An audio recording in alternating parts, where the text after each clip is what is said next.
Thank you for that very nice invitation, and Alvaro and Keith and all the other organizers for inviting me. Yeah, so that first book, which I gather a few people have read, I actually wrote as the book I wish I'd had when I was in graduate school. So if there's some subject you like that there's no good book, you should write one. So the first half of my talk is going to be about a comparatively new field of mathematics called arithmetic dynamics that I want to tell you what it is and give you some examples of it. And then the second half of my talk was going to be some joint work with Hector Paston, but having listened to Sarah's talk, I'm going to talk about something entirely different that's sort of maybe more analogous to that, which should be fun. Okay, so, I also changed the title of the talk. So it's called Arithmetic Dynamics, or How to Create a New Field of Math by Analogy. So let's start with the part that you all know at this point. So, I mean, I'll call it arithmetic geometry, or the theory of Diophantine equations, or in prosaic terms, solving polynomial equations using integers or rational numbers. When I gave a similar talk as a colloquium, I couldn't assume the people in the audience knew what an elliptic curve was, which made it a little more difficult. But here I can do that. So just what are the typical things we study? We study an elliptic curve, maybe over a field F.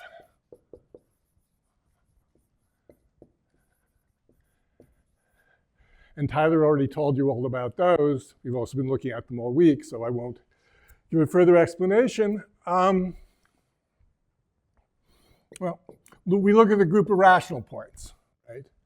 So that's a finitely generated group. That's the famous Mordell-Weil theorem, which actually won't be the thing I want to do the analogy with. One of the things I am going to want to do an analogy with is the torsion subgroup. So again, something Tyler was talking about. There are two questions you can ask. You can look at the torsion points defined over F and ask what that looks like. Or you can take the field generated by the n torsion points, if they're not all defined over F, and ask what that looks like. And of course, one way that's studied is by looking at the action of Galois on the n torsion points. You get a representation of this finite group. Okay. Moving on to Sarah's talk, if you have an elliptic curve, you can look at maps to other elliptic curves or to the same elliptic curve. So you can look at isogenies. And you might, have a bunch of them. And ask about what happens to, well, one thing you could ask is what happens to points as you start at the beginning and move along. Or you can ask what happens to the curves as you take chains of isogenies, which was more along the isogeny graph crypto stuff. Good. So the other part for the analogy is dynamical systems. And probably I could get away with just saying that because there are no PDE people in the audience. But these are discrete dynamical systems. I mean, dynamical systems in differential equations are fascinating, but less arithmetic. So what's a discrete dynamical system? Well, completely abstractly, it's a set S and a function that takes S to S. And you can put more structure on S. It could be the complex numbers, you have a topology, whatever you like. And in dynamics, what one does is you look at the points in your set and you ask where they go. if you apply the map F. It'll move around the set. Okay? So we call the place that it goes the orbit. So I'll write O sub F of X to just be the set of all. Very bad technique. Let me use some notation before I introduce it. It's the set of all f to the n of x's where n is greater than or equal to 0, where f to the n is just iterating the map f n times. Okay? And a lot of classical dynamics, classical complex dynamics, maybe real dynamics too, is to classify the points in X and S by what their orbits look like. Now, if S does have a topology, you can ask relatively subtle questions. But if S is simply a set, there's kind of two different structures you can get. You can get finite orbits. Oops. Finite orbit. Okay. So the orbit of X is finite. And then we say that X is pre-periodic.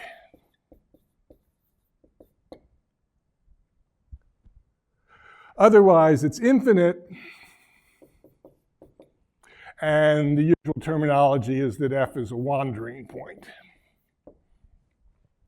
which is actually slightly different from the usual definition in discrete dynamics. But anyway, so what would a finite orbit look like? Well, it doesn't necessarily mean that X comes back to itself, but at some point it has to start cycling, right? And I'll say that it's periodic if it actually cycles. So the points in the triangle there are periodic points. The other points here are strictly pre-periodic. Okay. Any other definitions? No. Good.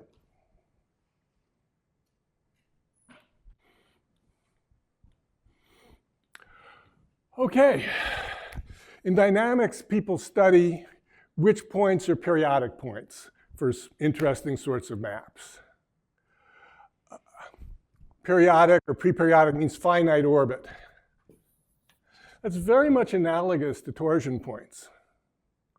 In fact, if you want to make it exactly analogous, if you take a point and you look at the translation map,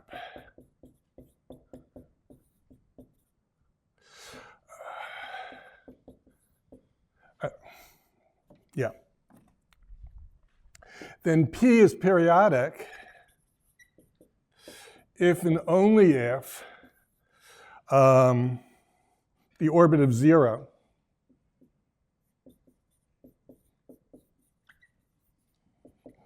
because the orbit of 0 will just be P, 2P, 3P, 4P, 5P, and so on. Okay. So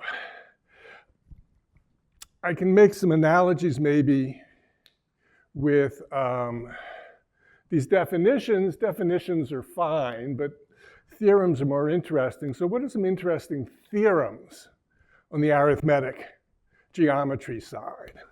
Well, there's Mazur's theorem.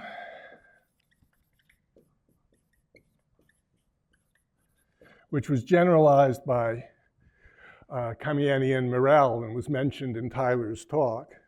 I think that's the, did you? Yeah, you used Morel's theorem. But I'll just state Mazur's theorem. It's a uniform boundedness result. Mazur's result is really quite spectacular. Anyone believe this? Yeah, no typo. You can't have more than 16 torsion points over for an elliptic curve over Q, and there's some analogous number that's known for quadratic extensions. And I think the cubics maybe is known, but not after that. So there's still interesting open questions. All right, so back in the 1990s, sort of thinking a little bit about complex dynamics, and of course knowing all this stuff, Patrick Morton and I were kind of throwing some ideas around, and well, is there an analog of Mazur's theorem in dynamics? And that kind of led to the idea that there should be an analogy where on the arithmetic side you look at torsion points. On the dynamical side you look at periodic points, or pre-periodic points if you prefer.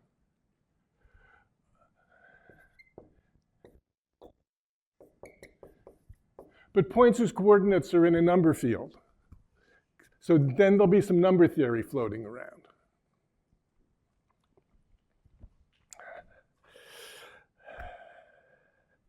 So this kind of led to the basic question is, if, sort of in that sense, if f and your point x are arithmetic in some sense, defined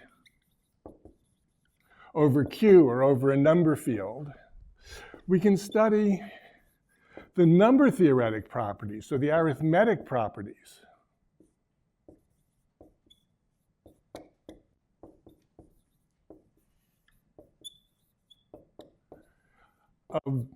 of orbits.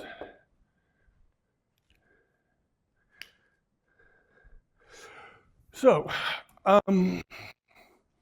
I debated between sort of putting 6 different examples on the board and sort of 3 lines for each, but I thought it was probably better to pick one and give you more details. Not working real well. So I'm going to look at the problem of rational periodic points. For the very simplest sorts of maps that come up in dynamics. Well, the simplest sort of maps are linear. Dynamics of linear maps actually is interesting in some ways, but I want to look at nonlinear maps.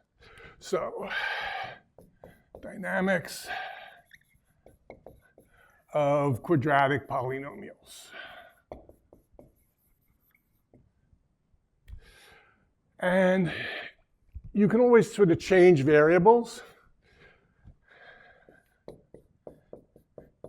and just restrict attention to polynomials of the form x squared plus c. Just like with elliptic curves, I mean, you can write down general Weierstrass equations, but you change variables to make it as simple as possible. Similar to the earlier talk, we're going to be over number fields, or at least characteristic 0 always, okay? For the first half of the talk.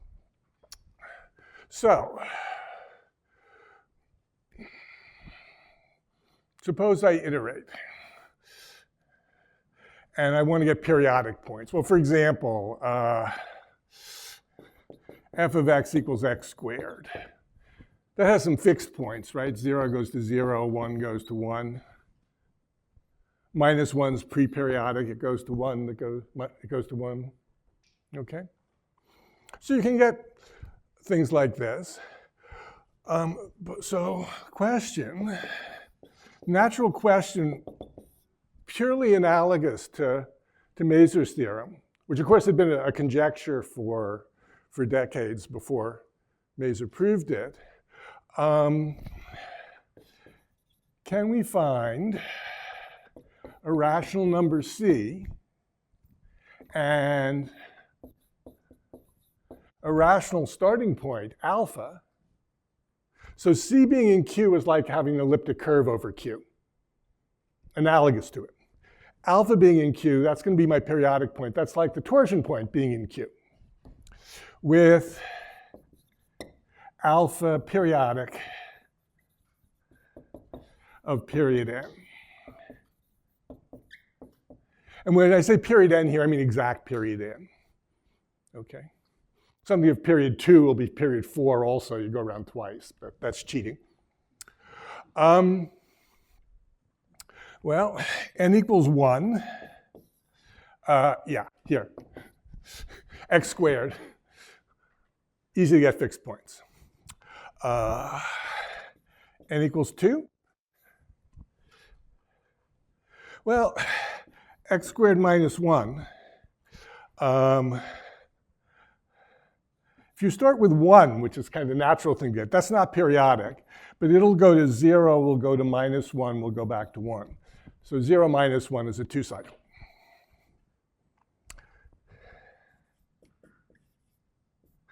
These you could probably sort of just pick out. How about period 3?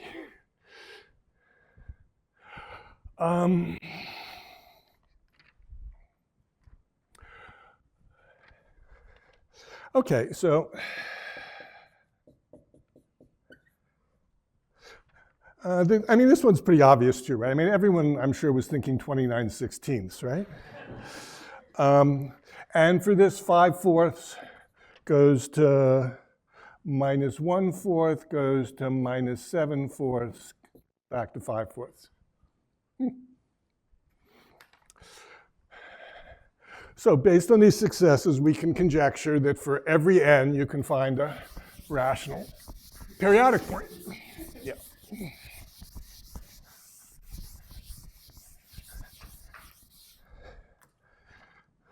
Well, I mean, people were conjecturing that you could find elliptic curves of arbitrarily high rank when the highest rank known was like 9.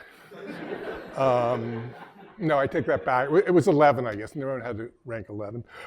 Anyway, so theorem, there do not exist rational numbers with alpha periodic for x squared plus c with n equals 4. This is due to Patrick Morton.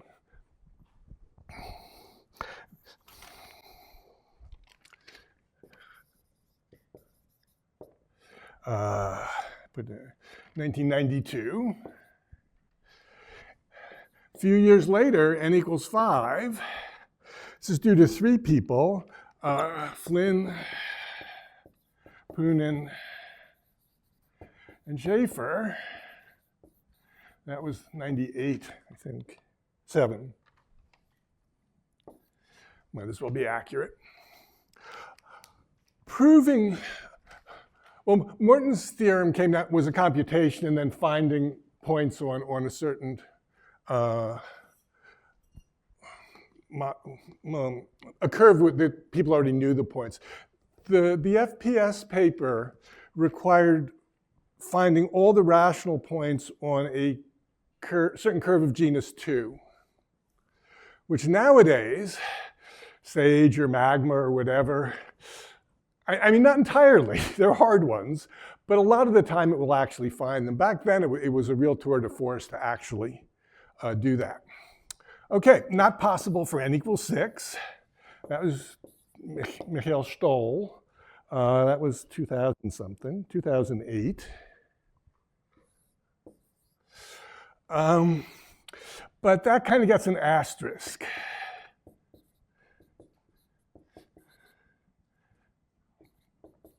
Because he used the Birch-Swinton and Dyer conjecture, which the Birch-Swinton and Dyer conjecture for elliptic curves over Q is $1 million Millennium Prize. He needed it for a certain dimension 4 Jacobian, so much harder. But still, n greater than or equal to 7, those are still open problems. So if you want to write a very nice paper, just doing n equals 7 would really would probably require new ideas. Using the ideas for these, this would require finding the rational points on some curve. I meant to look up the genus, I don't know, genus 8 or 9 or 10 or something, well beyond our current capabilities. Of course, if you're filling the gap for n equals 6, you get $1 million. No. No. You only have to prove Birch-Swinnerton diagram for one genus for Jacobian. Yes, yeah, that was the issue. The numbers are too big to do a descent explicitly. Yeah. Bjorn Poonen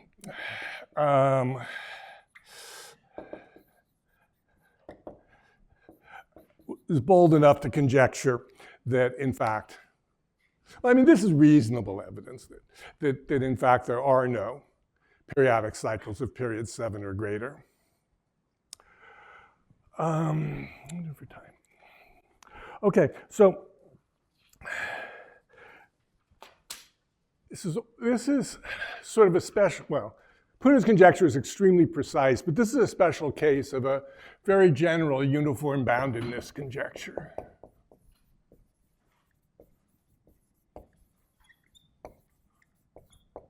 In arithmetic dynamics.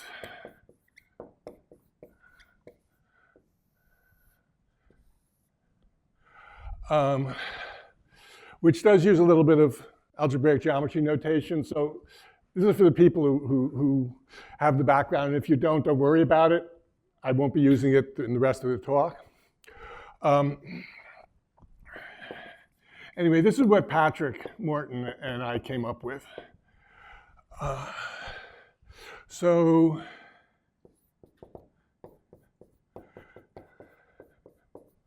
suppose I have a morphism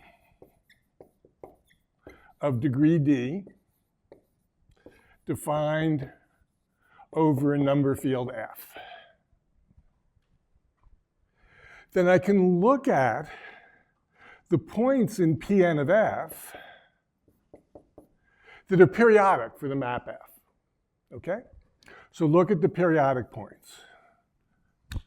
Or actually, since as we saw, you can have points with finite orbit that aren't actually periodic.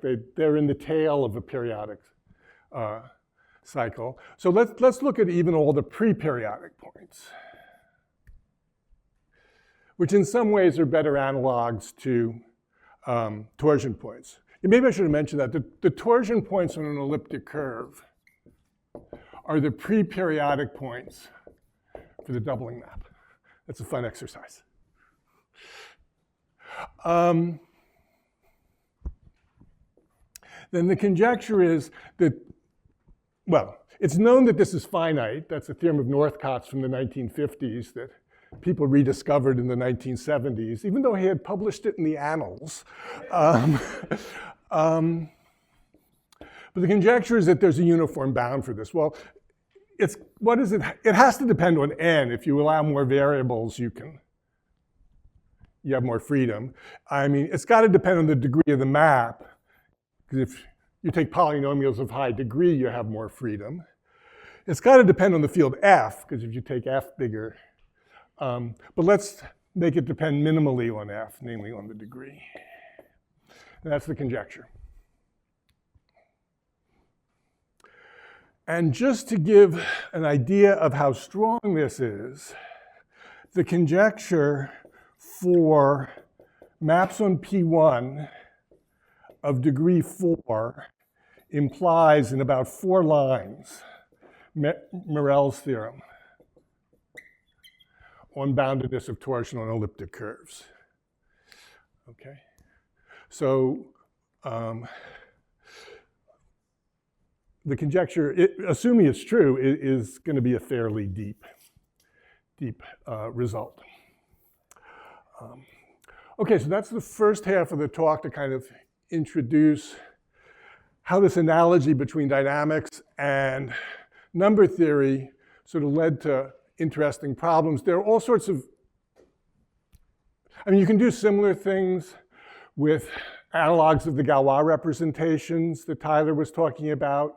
What you do is you take a point and you take its inverse images under F and take those points, they generate Galois extensions. You don't get representations. What you get is an action of the Galois group on a tree. So you get what Nigel Boston brilliantly called arboreal representations. Almost any,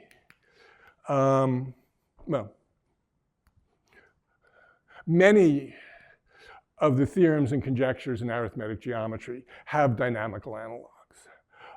Okay, and before starting the second part of the talk, when I want to talk about something a little closer to what Sarah's talk was, are there any questions about this bit? Yeah. Has there been any study on higher degree polynomials to see if Oh, yeah, people, after people do this one, they normally look at those. These have a single critical point, and people also look at rational maps of higher degree and stuff. Yeah. In complex dynamics, yeah, people look at all degrees. Yeah. Mm-hmm. Yeah. What are the 4 lines to get Morel's theorem? Oh,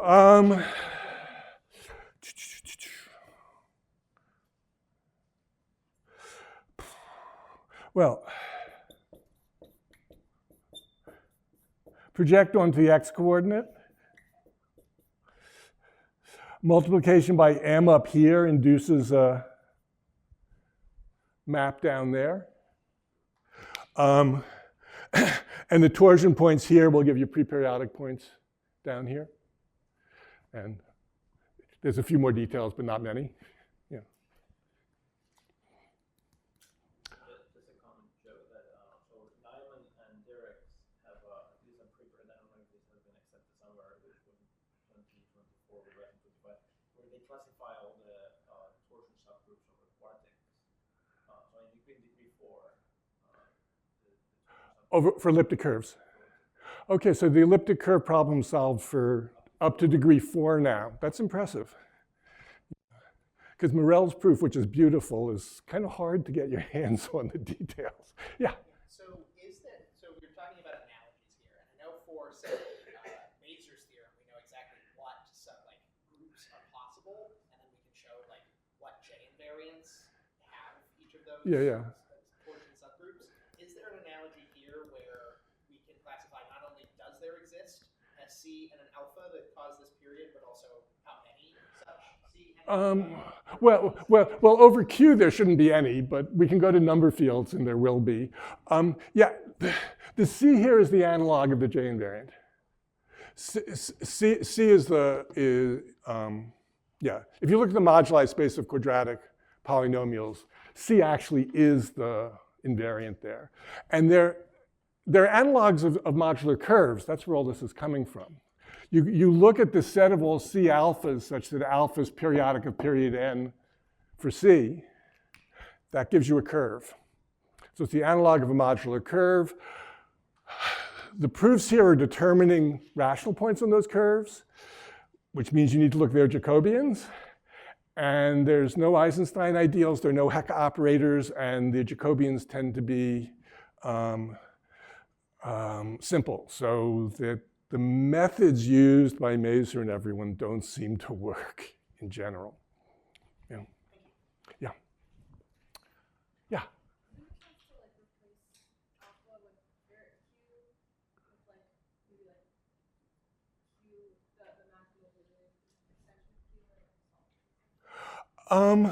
Yeah, it would be very interesting to do that too. Yeah, actually, there have been some recent papers on. Let me just fit it in here.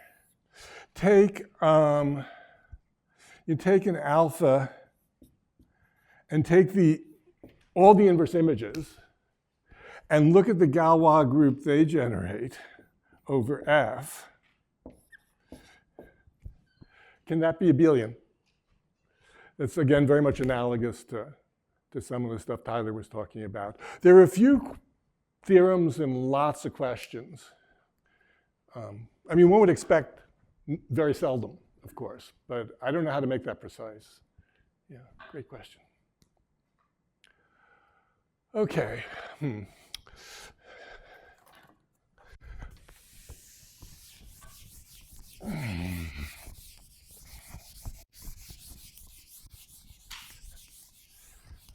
Let me see if I can get this into 10 minutes.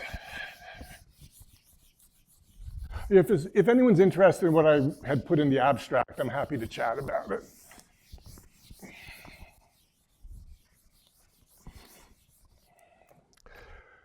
Okay, what I want to talk about is the Markov equation, which for lack of time, I will not try to motivate.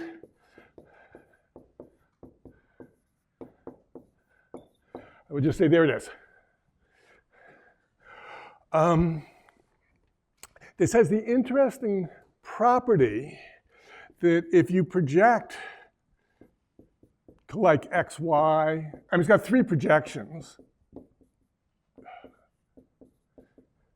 but each of them gives a double cover. Because if I fix x and y, I get a quadratic in z. So if I have a point up here, I can map it down here, and the inverse image is 2 points, one of my original one, the other one a new one.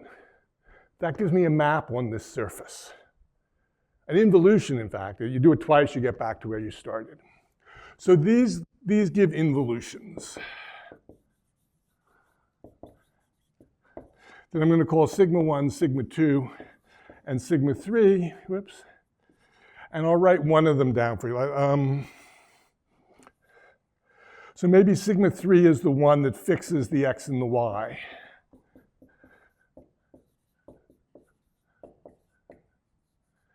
You just do a little algebra, that's it.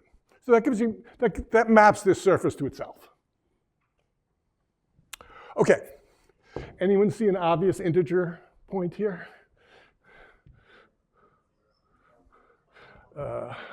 Yeah, well, there's 0, 0, 0. Okay, yeah, everything I'm gonna say, I'm gonna ignore that point for, though I should, okay. Yeah, there's 1, 1, 1. And if I use these involutions, I'll get 1, 1, 2, or the others in some other order. Now, keep in mind, this is symmetric in x, y, z, so once I get a new point, I'm always going to reorder them to be in increasing order, the coordinates, okay? So then I just get 1, 1, 2. 1, 2, 5. But after, that's because I have 2 coordinates the same here. But after that, I get a tree. Kind of like in Sarah's talk.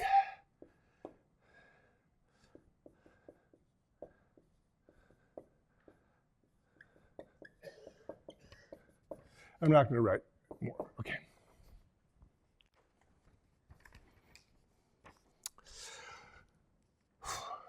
And that's pretty cool. And Markov proved that all solutions in positive integers are in the tree. Like the theorem with one generator. Pretty cool. If you add a constant on here, you get a similar result, but there can be finitely many separate trees, but only finitely many. So that's kind of cool.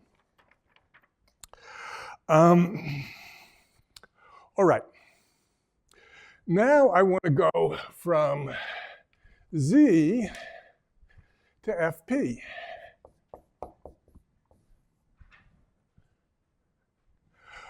Maybe I should have given this a name. Let's call this M for Markov. So Markov proved that all the integer solutions are there. Well, not really, because you can put some minus signs in, but aside from minus signs. So what do the solutions over a finite field look like? Well, I want to do the same thing that Sarah did. I want to form a graph. The vertices are the mod p solutions to the equation. And the edges connect a point P to a point Q if one of the sigmas goes from P to Q. Now, you might as well make this an undirected graph, because remember the sigmas are involution, so if you do it twice, you get back where you started. So you get an undirected graph.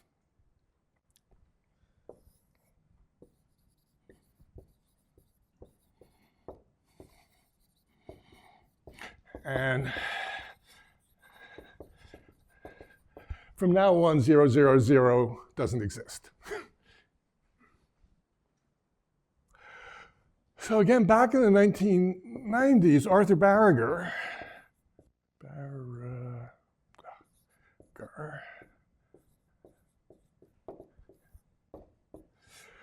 studied these equations. He proved some really fantastic results for higher dimensional versions.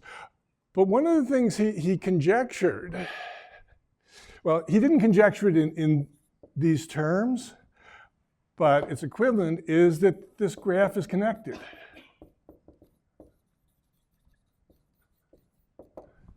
Not at all obvious why that should be true. Although, given from each point, you kind of got two places to go, it's spreading out a lot. Maybe the fact that Sarah mentioned that, well, no, I take it back. Sarah mentioned Ramanujan graphs that spread out a lot. These tend to spread out a lot too, though I'm not sure how much has been proved with that.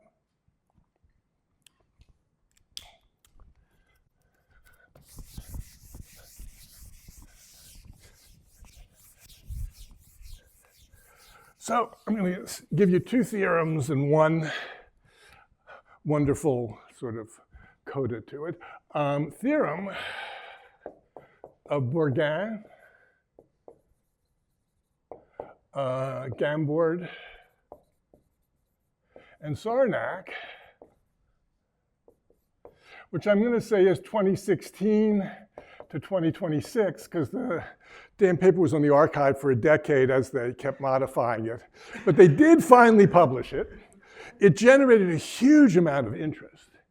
Anyway, what they proved was the largest connected component of the graph. Well, actually, let me do it this way. If you take the full graph and take away the largest connected component, it has less than a constant times p to the epsilon points. I mean, they're roughly p squared solutions. So this means there are almost all the solutions are in the biggest connected component. William Chen,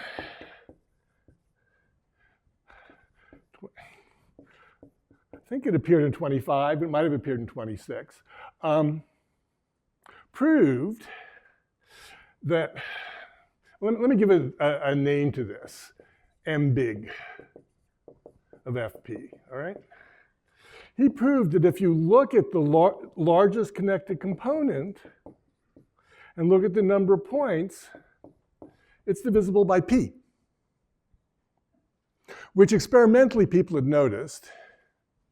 And if you have a number less than p to the epsilon, a non-negative integer less than p to the epsilon that's a multiple of p, it's 0, right? So that implies Barriger's conjecture.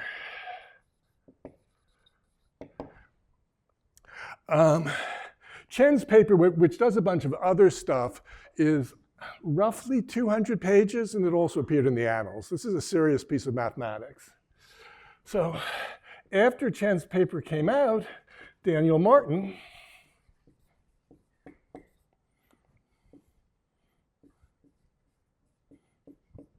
also a student of Kate Stang's,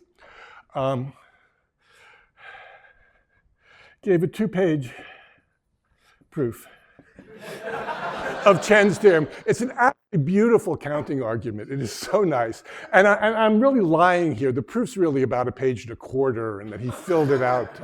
Anyway, so that appeared in Invenciones.